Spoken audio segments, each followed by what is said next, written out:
Agora você pode fazer parte do clube de membros do Spurgeon TV. Esses são e-books já disponibilizados para os membros do canal. Todos os dias, novos e-books são adicionados junto com outros benefícios que só os membros têm. Sendo um membro, você passa a ajudar no crescimento desse ministério, tanto na quantidade do que podemos publicar, como na qualidade do material. Nosso propósito é, juntos, atingirmos o maior número de pessoas com solo escritura. Seja um membro do Spurgeon TV. O aguilhão da morte é o pecado, e a força do pecado é a lei. Mas graças a Deus que nos dá a vitória por nosso Senhor Jesus Cristo. 1 Coríntios 15, 56 e 57. O apóstolo retrata a morte como um terrível dragão ou monstro que, vindo sobre todos os homens, deve ser combatido por cada um por si mesmo. Ele não nos dá nenhuma esperança de que qualquer um de nós possa evitá-lo. Ele não nos fala de nenhuma ponte sobre o rio da morte. Ele não nos dá a menor esperança de que seja possível emergir deste estado de existência para outro sem morrer. Ele descreve o monstro como estando exatamente em nosso caminho e com ele devemos lutar. Cada homem pessoalmente, separadamente e sozinho. Cada homem deve morrer. Todos nós devemos cruzar a corrente sombria. Cada um de nós deve passar pelo portão de ferro. Não há passagem deste mundo para o outro sem morte. Tendo-nos dito então que não há esperança de nossa fuga, ele prepara nossos nervos para o combate, mas não nos dá esperança de que seremos capazes de matar o monstro. Ele não nos diz que podemos cravar nossa espada em seu coração e assim derrubar e subjugar a morte. Mas apontando para o dragão, ele parece dizer: você não pode matá-lo, homem. Não há esperança de que você coloque o pé em seu pescoço e esmague sua cabeça. Mas uma coisa pode ser feita. Tem um aguilhão que você pode extrair. Você não pode esmagar a morte sob os pés, mas pode retirar o aguilhão que é mortal, e então você não precisa temer um monstro, pois o monstro não será mais um monstro, mas será um anjo de asas velozes para levá-lo ao céu. Onde então está o ferrão deste dragão? Onde devo atacar? Qual é a picada? O apóstolo nos diz que o aguilhão da morte é o pecado. Então, me deixe cortar esse aguilhão, e então, embora a morte possa ser triste e solene, não a temerei.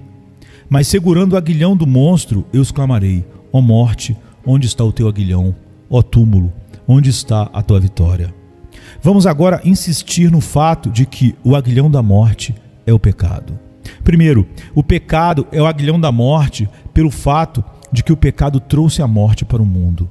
Os homens poderiam ficar mais contentes em morrer se não soubessem que era um castigo.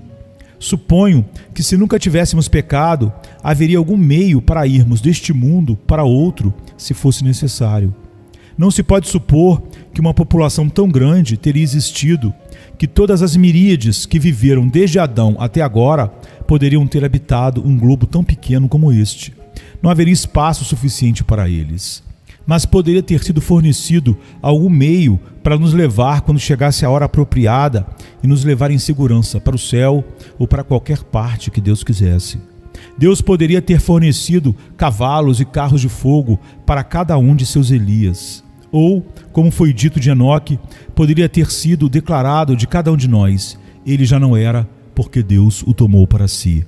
Portanto, morrer, se é que podemos chamá-lo de morte, deixar este mundo e estar com Deus, não seria nenhuma desgraça. De fato, teria sido a maior honra, correspondendo à mais elevada aspiração da alma, viver rapidamente seu pouco tempo neste mundo para então subir e estar com seu Deus. E nas orações do homem mais piedoso e devoto, uma de suas petições mais sublimes seria: ó Deus, apressa o tempo de minha partida, quando estarei contigo. Quando tais seres sem pecado pensassem em sua partida, eles não tremeriam, pois o portão seria de marfim e pérola, não como agora de ferro. O fluxo seria como néctar, muito diferente da presente amargura da morte. Mas infelizmente, como é diferente, a morte é agora a punição do pecado. No dia em que dele comeres, certamente morrerás. Em Adão, todos morrem. Por seu pecado, cada um de nós se torna sujeito à pena de morte. E, portanto, sendo uma punição, a morte tem seu aguilhão. Para o melhor homem, o cristão mais santo, o intelecto mais santificado, a alma que tem a comunhão mais próxima e querida com Deus, a morte deve parecer ter uma picada, porque o pecado é a sua mãe. Ó descendente fatal do pecado, eu só temo você por causa de sua linhagem. Se você viesse até mim como uma honra, eu poderia atravessar o Jordão mesmo agora. E quando suas ondas geladas estivessem ao meu redor, eu sorriria em meio às suas ondas. E nas ondas do Jordão, minha canção também deveria crescer, e a música líquida da minha voz deveria se juntar com as ondas líquidas das enchentes de aleluias. É abençoado cruzar para a terra dos glorificados. Esta é uma das razões pelas quais o aguilhão da morte é o pecado. Mas devo tomá-lo em outro sentido. O aguilhão da morte é o pecado, isto é, aquilo que tornará a morte mais terrível para o homem será o pecado, se não for perdoado. Se esse não é o significado exato do apóstolo, ainda é uma grande verdade e posso encontrá-la aqui. Se o pecado pesasse sobre mim e não fosse perdoado, se minhas transgressões não fossem perdoadas, se tal fosse o fato, embora eu me regozije em saber que não é assim, seria o próprio aguilhão da morte para mim. Consideremos como uma parábola, um homem morrendo e olhando para trás em sua vida passada. Ele encontrará na morte um aguilhão, e esse aguilhão será seu pecado passado. Imagine o leito de morte de um conquistador. Ele tem sido um homem de sangue quente nas veias desde a juventude. Criado no acampamento, seus lábios logo se ajustaram à corneta, e sua mão, mesmo na infância, tocou o tambor.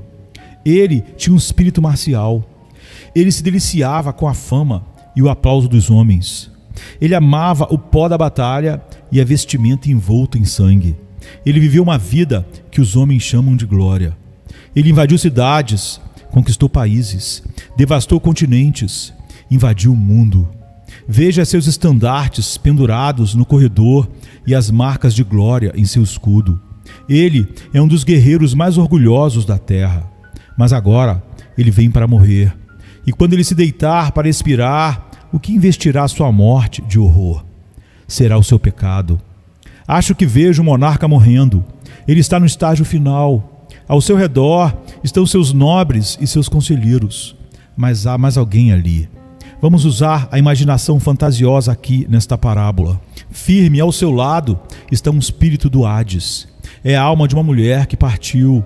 Ela olha para ele e diz: monstro, meu marido foi morto em batalha por sua ambição. Fiquei viúva e meu órfão indefeso e eu passamos fome. E ela passa.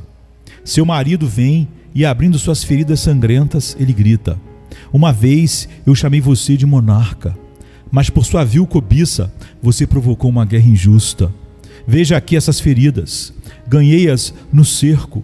Por sua causa subi primeiro a escada de ataque à cidade. Este pé estava no topo da parede e eu agitei minha espada em triunfo. Mas no inferno eu levantei e abri meus olhos em tormento. Vida miserável, sua ambição me apressou para lá. Voltando seus olhos horríveis para ele, ele passa. Então surge outro, e outro, e outro, acordando de suas tumbas. Eles espreitam em torno de sua cama e o assombram. A triste procissão ainda marcha, olhando para o tirano moribundo. Ele fecha os olhos, mas sente a mão fria e ossuda em sua testa. Ele estremece porque o aguilhão da morte está em seu coração.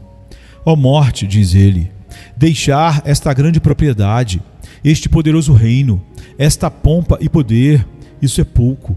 Mas encontrar aqueles homens, aquelas mulheres e aquelas crianças órfãs face a face, para ouvi-los dizer: você se tornou como um de nós? Enquanto reis que destronei e monarcas que derrubei sacudirão suas correntes em meus ouvidos e dirão: você foi nosso destruidor, mas como caiu do céu, ó Lúcifer, filho da manhã, como você foi derrubado em um momento de sua glória e seu orgulho. Aí você vê que o aguilhão da morte seria o pecado do homem. Não o magoaria saber que tinha de morrer, mas sim o fato de ter pecado, de ter sido um homem ensanguentado, de ter as mãos vermelhas de assassinato em massa. Isso o atormentaria de fato, pois o aguilhão da morte é o pecado. Ou suponha outro personagem, um ministro. Ele esteve diante do mundo proclamando algo que chamou de evangelho. Ele tem sido um pregador notável aos olhos dos homens. A multidão está presa em seus lábios. Eles ouviram suas palavras. Diante de sua eloquência, uma nação ficou maravilhada e milhares tremeram com sua voz. Mas sua pregação chegou ao fim. Já se foi o tempo em que ele podia subir no púlpito. Outro lugar de destaque o espera. Outra congregação entre aspas. E agora ele deve ouvir outro pregador melhor do que ele. Lá no seu púlpito ele mentiu. Ele foi infiel ao seu cargo. Ele pregou filosofia humanista para encantar seu povo, em vez de pregar a verdade e mirar em seus corações. E enquanto ele ofega em sua cama, aquele pior e mais amaldiçoado dos homens, com certeza ninguém pode ser pior do que ele, surge alguém, uma alma da cova, e olhando-o no rosto diz: eu vim até você uma vez tremendo por causa do pecado. Eu perguntei a você o caminho para o céu e você disse: faça tais e tais boas obras. E eu as fiz e estou condenado. Você me disse uma inverdade. Você não declarou claramente a palavra de Deus. Ele desaparece apenas para ser seguido por outro. Ele tem sido um personagem irreligioso e, como vê o ministro em seu leito de morte, ele diz: ah, você está aqui. Uma vez entrei em sua casa de oração, mas você tinha um sermão que não consegui entender. Eu escutei, eu queria ouvir algo de seus lábios, alguma verdade que pudesse queimar minha alma e me fazer arrepender. Mas eu não podia entender o que você disse, e aqui estou. O fantasma bate o pé e o homem estremece como uma folha de álamo, porque sabe que tudo é verdade. Então, toda a congregação se levanta diante dele enquanto ele se encolhe em sua cama. Ele olha para o grupo heterogêneo, ele contempla as cabeças nevadas dos velhos e os olhos brilhantes dos jovens. E deitado sobre seu travesseiro, ele imagina todos os pecados de sua vida passada e ouve dizer: vá, infiel ao seu cargo, você nunca se despojou do seu amor pela pompa e dignidade. Você não pregou, como dizem os versos, como se você nunca mais pudesse pregar de novo, um moribundo falando para moribundos. Pode ser algo para aquele ministro deixar seu cargo, algo para ele morrer. Mas o pior de tudo, o aguilhão da morte será o seu pecado. Ouvir sua paróquia vir uivando atrás dele para o inferno, ver sua congregação seguindo atrás dele em um rebanho misturado, tendo ele os desviado da verdade, tendo sido um falso profeta em vez de um verdadeiro, falando paz, paz, onde não havia paz, iludindo-os com mentiras, encantando-os com música, quando deveria ter dito a eles em tom duro e áspero, muitas vezes, a palavra de Deus. Verdadeiramente é verdade. É verdade. O aguilhão da morte para tal homem será seu grande, seu enorme, seu hediondo pecado de ter iludido os outros. Assim, tendo pintado 2 quadros de corpo inteiro, posso dar a cada um de vocês miniaturas de si mesmos. Posso imaginar o bêbado quando seus copos se esgotarem e quando seu licor não for mais doce ao seu paladar, quando piores que fel serão as guloseimas que você bebe, quando dentro de 1 hora os vermes farão um carnaval em sua carne. Posso imaginá-lo olhando para trás, para sua vida desperdiçada. E você, ó praguejador, me parece que o vejo lá com seus juramentos ecoados na memória para sua própria consternação. E você, homem de luxúria e maldade, você que debochou e seduziu os outros, eu vejo você lá e o aguilhão da morte para você. Que horrível, que horrível. Você não estará gemendo de dor, não estará atormentado pela agonia, seu coração e sua carne não falharão, mas o aguilhão será o seu pecado. Quantos neste lugar podem soletrar a palavra remorso? Eu oro para que você nunca saiba seu terrível significado. Remorso, remorso. Você conhece sua derivação, significa morder. Agora dançamos com nossos pecados. Ele tem, muitas vezes, uma vida alegre conosco. Pegamos suas mãos e nos divertimos ao sol do meio-dia. Dançamos, dançamos e vivemos em alegria. Mas então esses pecados nos morderão. Os leõezinhos que nós acariciamos e brincamos morderão. A jovem áspide, a serpente cujos tons azuis nos encantaram, morderá, picará quando o remorso ocupar nossas almas. Eu poderia, mas não vou contar a você algumas histórias do terrível poder do remorso. É a primeira pontada do inferno, é a antecâmara da cova. Ter remorso é sentir as faíscas que ardem poderosas no fogo da geena sem fundo. Sentir remorso é ter o tormento eterno iniciado na alma. O aguilhão da morte será pecado não perdoado e não arrependido. Mas se o pecado, em retrospecto, é o aguilhão da morte, o que deve ser o pecado em perspectiva? Meus amigos, muitas vezes não olhamos o que o pecado deve ser. Vemos o que é. Primeiro a semente, depois a erva, depois a espiga e depois o milho cheio na espiga. É o desejo, a imaginação, o anseio, a visão, o gosto, a ação. Mas o que é o pecado em seu próximo desenvolvimento? Temos observado o pecado à medida que cresce. Nós o vimos no princípio como uma coisa muito pequena, mas expandindo-se até se transformar em uma montanha. Nós o vimos como uma pequena nuvem do tamanho da mão de um homem, mas o vimos se acumular até cobrir os céus com escuridão e enviar gotas de chuva amarga. Mas o que é o pecado estando no próximo estado? Já fomos tão longe, mas o pecado é uma coisa que não pode parar. Vimos onde ele cresceu, mas até onde ele crescerá. Pois não está maduro quando morremos. Tem que continuar ainda. Está em andamento, mas tem que se desdobrar para sempre, cada vez mais e mais terrível. No momento em que morremos, a voz da justiça clama: cele a fonte do sangue, pare o fluxo do perdão. Aquele que é santo, seja mais santo ainda. Aquele que está imundo, suje-se mais ainda. E depois disso, o homem vai ficando cada vez mais sujo. Sua luxúria se desenvolve, seu vício aumenta. Todas essas más paixões ardem com 10 vezes mais fúria e em meio à companhia de outros como ele, sem as restrições da graça comum de Deus sobre este mundo. Sem a palavra pregada, o homem se torna cada vez pior. E quem pode dizer até onde o seu pecado pode crescer eternamente? A ira, o remorso, a tristeza, a amargura, o ódio, até onde tudo isso crescerá na eternidade? Algumas vezes comparei a hora da nossa morte com aquela célebre pintura que acho que você viu na National Gallery, de Perseu segurando a cabeça da Medusa. Aquela cabeça transformava em pedra todas as pessoas que olhavam para ela.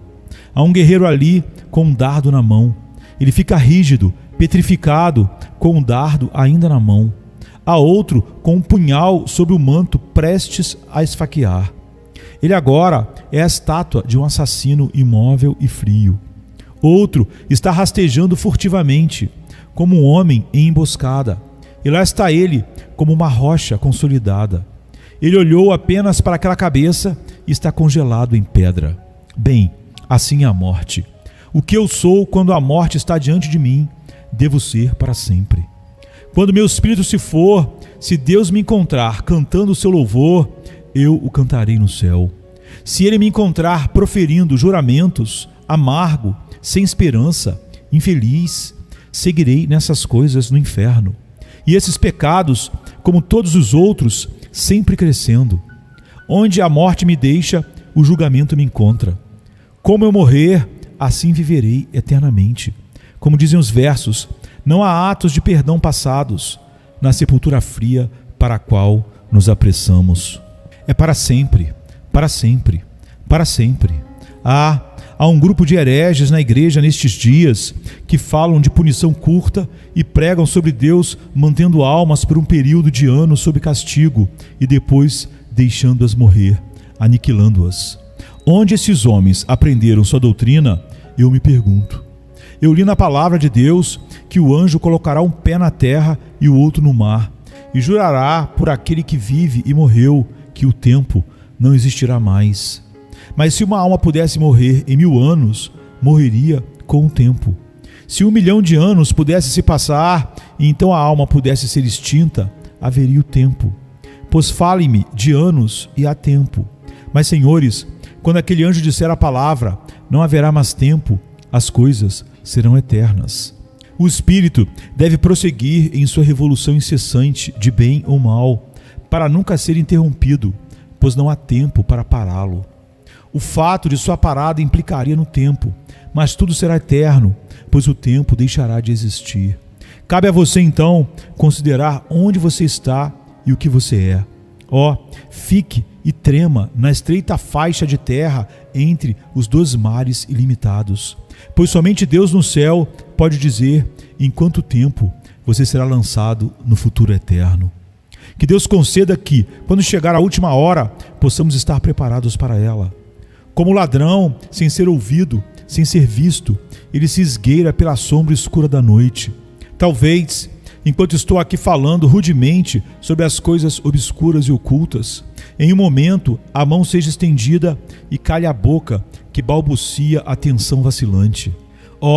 Tu que habitas no céu, tu, poder supremo, tu, Rei eterno, não permitas que essa hora para mim me encontre numa vida desperdiçada, mas que ela me encontre envolvido em alta meditação, cantando hinos ao meu grande Criador, vivendo para a sua glória.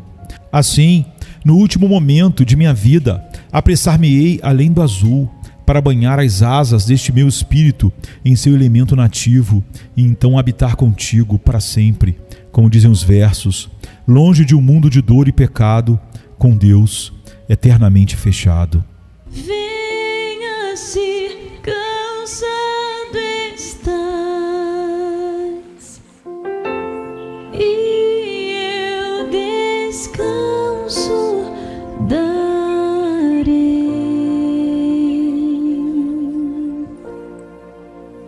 Tu descansarás.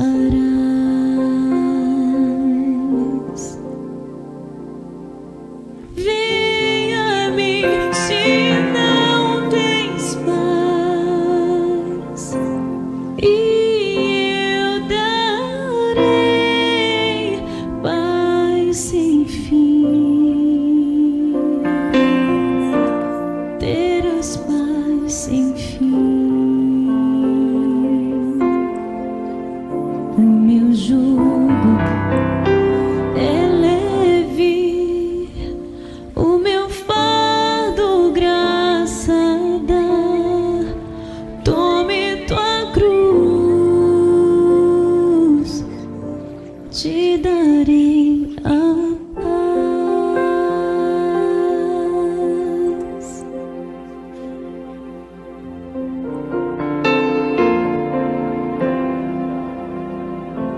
Venha o aflito e lhe darei paz, minha paz darei.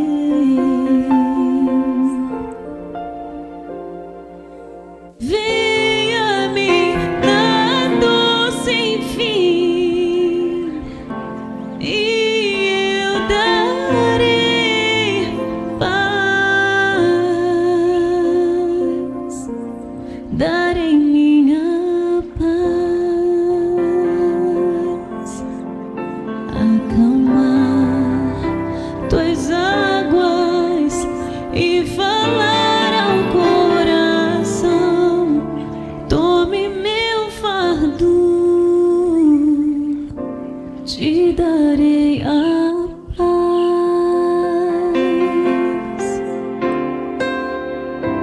Venha a mim,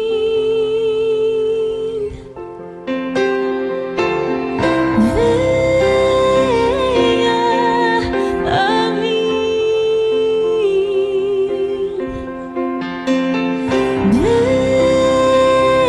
venha a mim.